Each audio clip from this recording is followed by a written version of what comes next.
এবার চলে আসি আমাদের প্রিয় team Dhoni MS Dhoni team Chennai মানে সিএসকে। এবারে আইপিএলে তাদের টিম স্কোয়াড প্রথমেই আছে ঋতুরাজ গাইকোয়াড়, তারপর আছে সাথে ডেভিন কনভে, তারপর আছে রাহুল ত্রিপাঠী।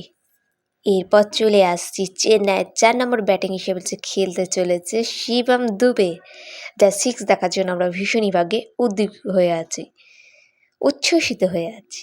এবার চলে আসছি দীপক হুডা, তারপর চলে আসছি নেক্সট হচ্ছে শ্যাম করণ, আগের বছর যিনি পাঞ্জাব কিংসের হয়ে খেলেছে, এবারে চেন্নাই আবার তার দল ফিরে এসছে পুরনো টিমে।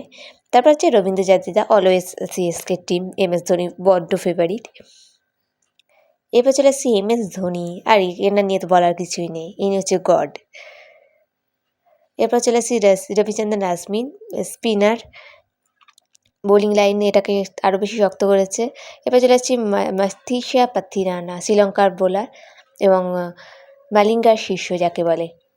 এবার হচ্ছে নূর আহমেদ, আগের বছর গুজরাট টাইটান হয়ে খেলেছে, এবছর সিএসকে তাকে খুব কম রেঞ্জেই কিনেছে। এবার খালিল আহমেদ আছে, আরও বোলার টিমকে এবারে সিএসকে বছর শক্তিশালী